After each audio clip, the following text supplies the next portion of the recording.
આકાશવાણી ભુજ સ્થાનિક સમાચાર પરેશ મારુ વાંચે છે। નમસ્કાર।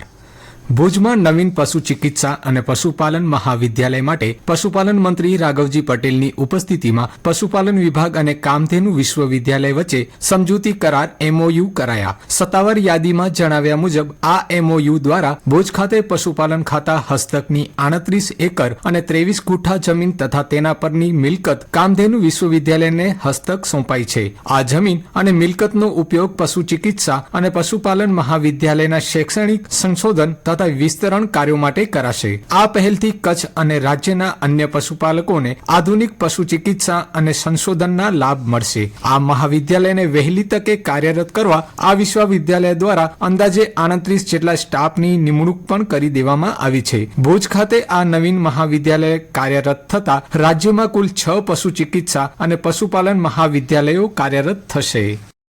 વિકાસના કામોની મંજૂરી આપવાની નગરપાલિકાઓની સત્તા મર્યાદામાં 50% વધારો કરાયો છે। રાજ્ય સરકારના આ નિર્ણય અંતર્ગત શહેરી વિકાસ વિભાગની યોજનાઓ તેમજ વિકેન્દ્રિત જિલ્લા આયોજન કાર્યક્રમ અન્વયે રાજ્ય સરકારના આયોજન પ્રભાગ હસ્તકના અનુદાનમાંથી નગરપાલિકાઓ દ્વારા હાથ ધરવાના થતા કામોની તાંત્રિક અને વહીવટી મંજૂરી આપવાની સત્તા મર્યાદામાં 50% વધારો કરવાનો મહત્વનો નિર્ણય લેવાયો છે। આ નિર્ણય હેઠળ અ વર્ગની નગરપાલિકામાં હવે નગરપાલિકા કક્ષાની સમિતિ દ્વારા જ 70 લાખ રૂપિયા સુધીની કામોની તાંત્રિક વહીવટી મંજૂરી આપી શકાશે, જ્યારે બ વર્ગમાં 50 લાખ, ક વર્ગમાં 40 લાખ અને ડ વર્ગમાં 30 લાખ રૂપિયા સુધીની કામોને તાંત્રિક વહીવટી મંજૂરી આપી શકાશે। નખત્રાણા અને ભચાઉના વોંધમાં રામદેવ પીરના મેળાનો પ્રારંભ થયો છે।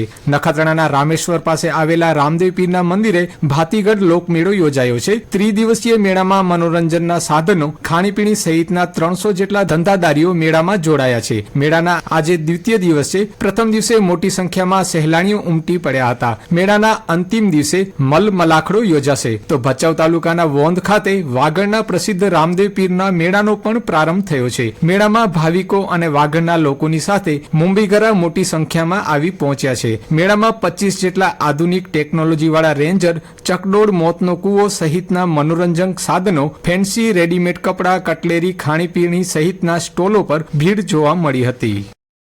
પૂર્વ કચ્છમાં લોકોની સુરક્ષા અને ત્વરિત મદદ માટે 112 ઇમરજન્સી હેલ્પલાઇન સેવા હેઠળ 5 નવા વાહનો કાર્યરત કરવામાં આવ્યા છે। આ વાહનોને ગાંધીધામ ખાતે પૂર્વ કચ્છ પોલીસ અધિક્ષક સાગર બાગમારે લીલી ઝંડી આપી હતી। આ વાહનો દ્વારા કોઈ પણ કટોકટીના સમયે નાગરિકોને તાત્કાલિક પોલીસ સહાય પૂરી પાડવામાં આવશે।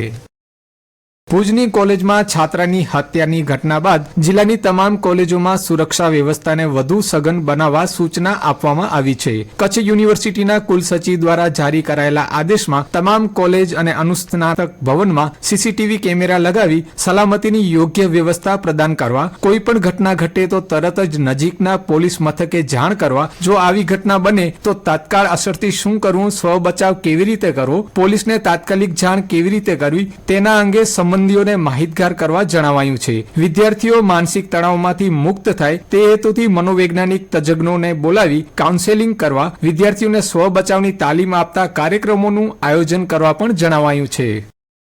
પશ્ચિમ કચ્છ RTO કચેરી દ્વારા સપ્ટેમ્બર માસનો નોન ટ્રાન્સપોર્ટ વાહનોનો રજીસ્ટ્રેશન તથા નોન ટ્રાન્સપોર્ટ વાહનોના CPI કરાવવા અંગેના કેમ્પો માંડવી અને મુન્દ્રામાં યોજવામાં આવશે। કેમ્પના સ્થળે નોન ટ્રાન્સપોર્ટ વાહનોની રજીસ્ટ્રેશન તથા CPI ની કામગીરી કરી આપવામાં આવશે તથા ભુજ કચેરીએ પણ આ કામગીરી કરી આપવામાં આવશે। માંડવીમાં 16 સપ્ટેમ્બરના સવારે 10 થી 1 અને મુન્દ્રામાં 2:30 વાગ્યાથી 5:30 વાગ્યા સુધી કેમ્પ યોજાશે।